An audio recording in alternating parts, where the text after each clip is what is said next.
Hi, I'm Megan Bever. I am book review editor of the Journal of the Civil War Era, and I am here today with Ian Delahanty. He is Associate Professor of History of Springfield College in Massachusetts. Dr. Delahanty teaches broadly in American history. This includes courses in immigration history, public history, African American history, and of course, the history of the Civil War era. His research focuses on international and transnational dimensions of the American Civil War, and also I think recently the cotton gin is what he's looking into right now. In his first book, which we're talking about today, he looks at Irish Americans' involvement in the debate over slavery. The book is called Embracing Emancipation, and it was published by Fordham University Press in 2024. I'm really glad you could join us today to talk about your book. It's a pleasure. Thanks very much, Megan, for the invitation. Absolutely. So, could you start by telling us a little bit about how you became interested in studying Irish and Irish American ideas about unionism, anti-slavery thought, and about emancipation? Yeah, so my interest in those particular ideas really kind of grew out of kind of more general curiosity about immigrants in the Civil War era, and really that interest, I guess, kind of can be traced back, like any 19-year-old college student. I spent a spring break touring Civil War battlefields with my parents, and I remember being struck by the Irish Brigade Monument at the Gettysburg National Military Park, which, if you've never seen it, is this quite imposing Celtic cross with all these kind of symbols of Irish nationhood, and very kind of elaborate Gaelic kind of inscriptions on it. And at that time, I had this realization that, like Irish immigrants seem to have understood their service in the Union Army differently from the hundreds of other units or thousands of other units that have monuments at Gettysburg. And really, that was the first kind of like deep intellectual kind of curiosity I had about the Civil War era and its relationship to immigration history.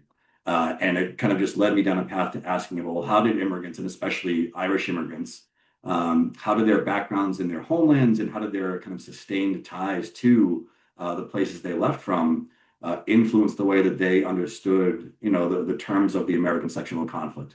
And so that's the kind of genesis of what eventually became the dissertation and now is the book. So you find, and this is explored throughout your book, but that Irish American unionism has really specific tenets that are different than other Americans' conceptions of union. Can you talk a little bit about Irish American unionism? Yeah, sure. So, I mean, and certainly there's a good deal of overlap between Irish American unionism and the kind of broader unionist sensibilities that took shape across, much of the antebellum North and informed, most white Northerners' kind of understanding of what was at stake in the sectional conflict, in the secession crisis, and ultimately in the war itself. It's essentially a kind of variant of what we might call today American exceptionalism. The idea that the American Republic was kind of destined to spread constitutional government, a republican form of government around the world, that it was unique in its ability to afford laboring people the opportunity for economic betterment through, honest, industrious labor, right? The kind of the driving force of the free labor idea in the antebellum North. And Irish American unionism certainly kind of shares those ideas. But what I argue in the book is that it really originated out of a very unique relationship between Ireland and the United States from the 1840s to the 1850s. That, first of all, Irish American nationalists, as well as some nationalists in Ireland, saw in the preservation of the Union the future prospects of Irish nationhood. From the 1840s right through the Civil War era, and really even beyond into the early 20th century, Irish American nationalists believed that they would play some part in the future liberation of Ireland.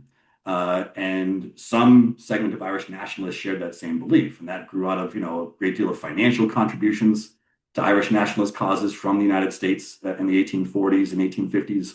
And eventually, in the Civil War years, grew out of the growth of the Fenian Brotherhood, a sort of revolutionary Irish militant organization in the Union Army. And so the idea that the American Republic had to be preserved, had to be, kind of perpetuated in order for Republican government to spread over the world, Irish Americans had a very particular kind of understanding of that idea based upon this kind of transatlantic, sense of nationalism that took shape in the antebellum period. Secondly, they also thought that, well, the United States is unique in its ability to afford working people opportunities for economic betterment, right? Now, for many Irish immigrants, that wasn't a reality in the antebellum period, in the 1840s and especially in the 1850s amidst the famine migration. But it always remained an idea. And when Irish American newspaper editors, or even just kind of common Irish American laboring people in their correspondence wrote about their adopted country, they would often describe it as a haven for the oppressed or as a refuge for the downtrodden of Europe and of Ireland in particular.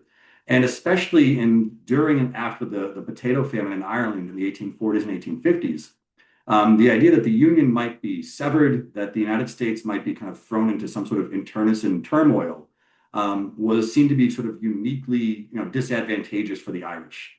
Because if that was to be the case, then where would future waves or future generations of Irish immigrants look to as a place where they could find chances for, upward mobility, or for opportunities to, enjoy political rights and liberties that weren't available in Ireland, right?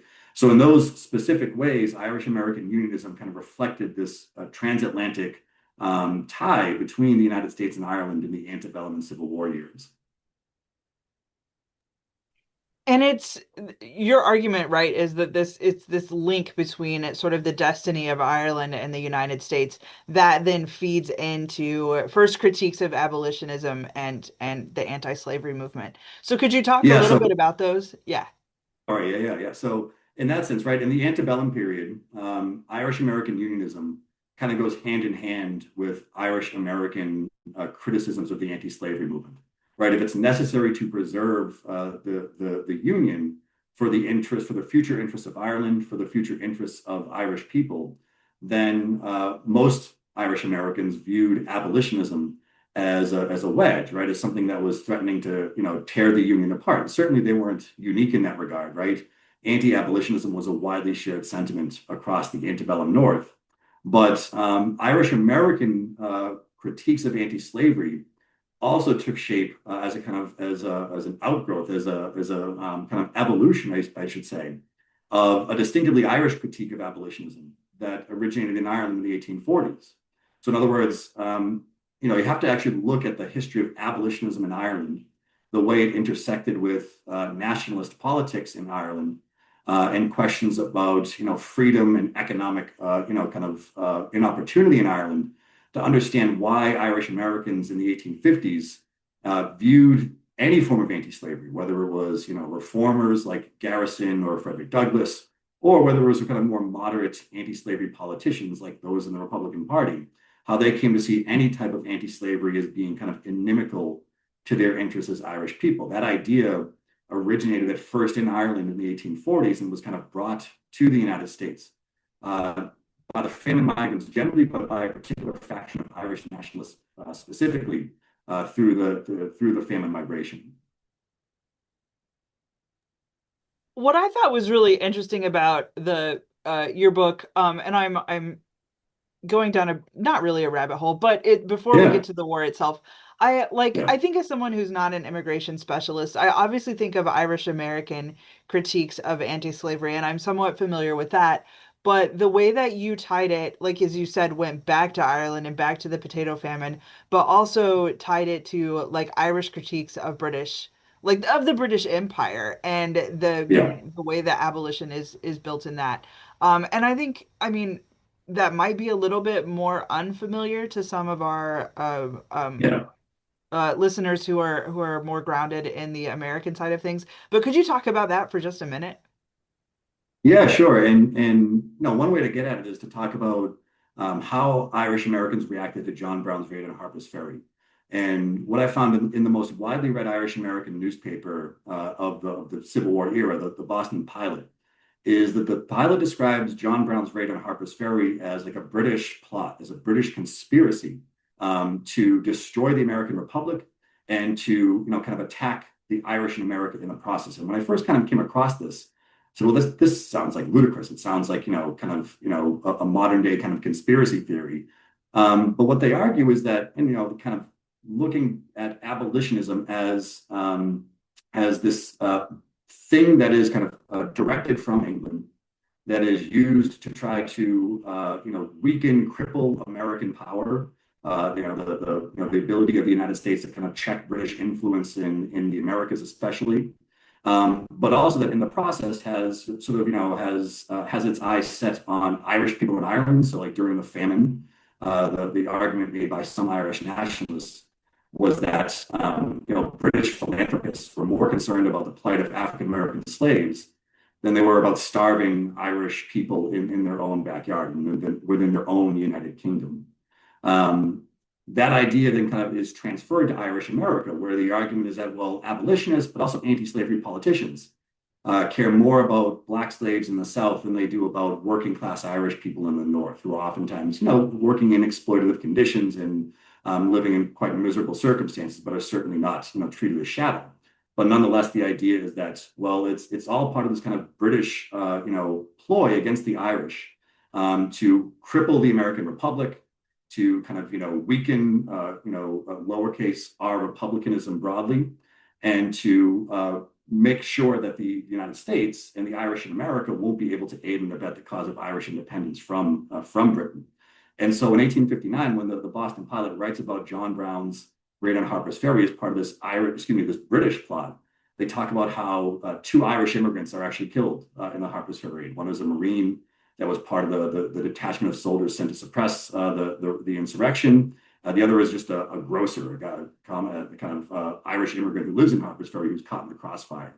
And they use this as kind of like proof positive that this was all some sort of British conspiracy, not only to provoke disunion, but also to attack the Irish in America in the process, right? So it's just a fascinating insight into how that line of thinking kind of took shape over like a decade and a half of that relationship between Irish abolitionism, British abolitionism, and American abolitionism.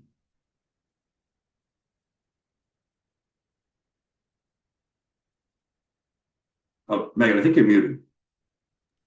Perfect. I didn't get my microphone clicked. So we'll pivot to the war. And you argue that during the Civil War, a lot of Irish Americans also pivot. That they reshape their thoughts about emancipation. They come to embrace it. So can you talk about how this happened? You have it on multiple. You analyze this on multiple levels. You've got community leaders. You've got everyday folks. You've also got soldiers. You're looking at this at multiple levels. So I wonder if you could talk us through that. Yeah, sure. And really starts with Irish American soldiers in the Union Army. And I should emphasize that, I kind of talked earlier about how Irish American unionism and Irish American critiques of anti-slavery kind of go hand in hand in the antebellum period. What happens in the war years is that the tenets of Irish American unionism are kind of reinforced, right? The idea that the United States has a unique role to play in the future welfare of Ireland and Irish people, that is reinforced by developments during the war. But the Irish American critique of anti-slavery, I think very quickly and early in the war starts to kind of dissipate. And it does so at first because Irish American soldiers in the Union Army very quickly, very early on, realized that their interest in preserving the Union and defeating secessionism and then the Confederate war effort, really go hand in hand with the desires of enslaved people to become free. And I found these just fascinating accounts of Irish American soldiers describing in letters home and letters they sent back to Irish American newspapers, which were then read by tens of thousands of Irish Americans in the home front, about their encounters with enslaved Black people in the South and their active involvement in kind of aiding and abetting their attempts at self-liberation. And some of them will even describe themselves as having been, one guy says, I was a rabid pro-slavery Democrat before the war, but I'm sitting in this wagon listening to the contraband who's driving it tell me about his plans to liberate his family and kind of giving my approval to those plans. I'm also able to document in other instances Irish American soldiers who I found in other sources had taken part in anti-abolitionist mobs prior to the Civil War, had taken part in the capture and rendition of fugitive slaves in the 1850s, who are themselves now taking in 1861 or 62, are again, playing an active part in securing freedom, or at least, something approaching freedom for slaves in the South during the war. And so from the first in the first 2 to 3 years of the war, you see this kind of unfold where Irish American soldiers, sometimes begrudgingly, but in a surprising number of cases, quite enthusiastically, kind of take on the role of emancipators and say that we were wrong, ending slavery is not necessary, or at least helping slaves become free to cripple the Confederate war effort is necessary to preserve and strengthen the Union. That process unfolds in a different way on the home front, whereas you described them like community leaders, right? Being Irish American newspaper editors, Irish American clerics, right? Members of the clergy who are especially influential and have kind of a microphone oftentimes through some of the Irish American and Catholic press, and especially Irish American nationalists, who, as I mentioned earlier, they look at the war as an opportunity to kind of, mobilize and eventually recruit Irish American veterans to take part in the future liberation of Ireland. But they all continue to hold to the ideas of Irish American unionism. And they come to find, especially in the second half of the war, that accepting the necessity of emancipation now has to be kind of explained. It has to be, justified to the kind of broader masses of Irish America who have been told for the past, decade and a half or 2 decades that anti-slavery is inherently sort of inimical to the interests of Irish people. And that process unfolds over the latter 2 or so years of the war in the press, in Irish politicians, Irish American politicians, I should say, who kind of rally behind Lincoln, the Republican Party in 1864, and in the kind of transatlantic correspondence of Irish American nationalists, who really fascinatingly, it's now Irish American nationalists kind of lecturing their counterparts in Ireland about the necessity of emancipation, whereas in the 1840s it had been Irish nationalists lecturing Irish Americans on why they should be joining the anti-slavery movement. That kind of relationship has kind of flipped by the mid 1860s. So it feels like, and I feel like I should apologize for this question before I ask it. But it Sure. does feel like there, like a discussion of the New York City draft riots. It's kind of obligatory when Yep. discussing Irish American ideas of emancipation. And I mean, obviously, this event is so larger than life and kind of sticks out in our sort of the way we teach the war and understand the war. And you do talk about it. It gets, a section of your book, even though Mhm. it's not your main focus. But could you tell us a little bit about how you frame the riots and their relationship, not just to emancipation and conscription, but also to labor? Yeah, yeah. So I mean, as you say, like the draft riots do occupy this kind of central part in the kind of master narrative of the Civil War. And to the extent that like my family or friends would know something about my book before they read it, if they actually read it, they would oftentimes know about the New York City draft riots, right? Because of Gangs of New York movie or kind of similar kind of cultural reference points. And certainly, like in part, what I found in the research is that well, the narrative we have of the draft riots is true, right? That Irish immigrants, Irish American laboring people in New York were the chief instigators of the riots. They were responsible for most of the violence directed at Republican officials, the military, but especially African Americans in New York City. That is very much the case when you look at the any type of record of the rioting that took place. But what I also found is that the riots were preceded over the year before, July 1863, by a number of kind of smaller scale incidents, places like Buffalo, New York, Toledo, Ohio, Cincinnati, Chicago, and elsewhere, where, again, Irish American workers are attacking African American communities or especially African American laborers. Oftentimes it's on the docks in Brooklyn. There's a kind of race riot that takes place in a tobacco rolling factory that's instigated by Irish immigrants in Brooklyn. And this happened in 1862, in the year leading up to the draft riots, because that's really the first time when the prospect of mass emancipation became a reality. So you'll oftentimes find in scholarly explanations for Irish American anti-abolitionism that well there were these fears about labor competition between newly freed slaves and Irish immigrants, and that's why Irish Americans were so vehemently opposed to abolition or emancipation.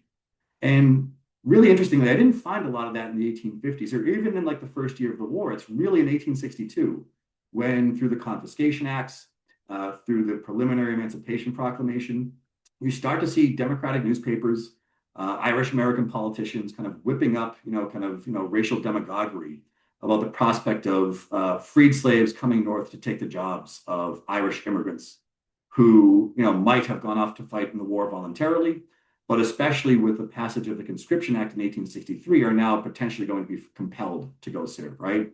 And so that's really where this whole idea of, they're going to take our jobs, as that kind of common refrain goes in immigration politics today. That's where that argument really kind of crystallizes in the war, is in the prospect of, Irish immigrant labor being replaced by newly freed slaves as the war kind of takes on this anti-slavery turn in 1862 and 1863. Right. So I guess that's the one corrective, one of two correctives I try to offer to the draft riots, is that it's not just tied to the prospect of emancipation, it's tied to the kind of the longer kind of anti-slavery trajectory of the Union war effort, and a kind of new idea being put forth that Irish immigrant labor is now threatened by the prospect of emancipation. The other, which I can elaborate on, and we can skip past, is that just to simply say, Irish Americans are on both sides of the draft riots. They're amongst the rioters, they're the leaders of the riots, but they're also part of the military forces and police forces that are sent to suppress the riots, and especially Irish American soldiers in the Union Army. If you read through their correspondence in 1863, for weeks and months after they are disgraced, kind of disgusted by the riots, and some of them go so far as to ask their commanding officers to be sent to New York to take part in the suppression of the riots. And I was really struck that there was really actually not kind of an endpoint to Irish Americans' involvement in the slavery debate in the draft riots. It was really kind of like a fracture point. You could really see this split that had emerged between those who just were steadfast against emancipation and those who had come to see its necessity for the future well-being, not just of the U.S., but also for the Irish on both sides of the Atlantic. It was really fascinating part of the book. So you're Thanks. obviously your study centered on the Civil War era, and that's a historiography that I'm familiar with, that a lot of our listeners are familiar with. But it does also strike me that this book has a much broader readership. How do you think your study speaks to scholars of immigration history? Yeah, no, I certainly hope so. And in a certain sense, like the book was an attempt to take insights, to take the kind of analytical lenses from immigration history and to use those to say something new about the Civil War era, right? And fundamentally, right, the main kind of, there's this idea that like a good dissertation or monograph will change, maybe a sentence or a paragraph in a textbook, right? And you will always find in a standard textbook of the Civil War era or of, even 19th century American history, that Irish Americans were, vehemently opposed to emancipation and abolitionism. And that's the kind of sentence that I'm trying to change. Say it's a lot more complicated than there was actually a change in their perspective, right? Now, that's a question for Civil War scholarship. But for scholars of immigration history, I guess what I think the book has to offer is it's kind of adding onto a long kind of established kind of analytical lens that immigration historians use to understand the experiences and the kind of the worldviews of their subjects, which is to not just look at them in the countries where they end up, but to look at the kind of origins of where they came from, to be familiar. Like, one thing I had to do was just become really well versed in Irish history and the historiography of mid 19th century Ireland, in order to be able to kind of explain how that background shaped Irish immigrants' experiences in the United States in the Civil War era, but also to kind of be attuned to kind of transnational linkages and transnational forces that continuously kind of shape immigrant populations, social history, their politics, their culture in the United States. And to a certain extent, I think there's been a lot of scholarship in the last 2 decades that has done a nice, really tremendous work to kind of integrate that kind of transnational perspective on the American Civil War era, right, and to kind of recast the dominant narrative of the Civil War era by kind of looking for those international or transnational kind of linkages.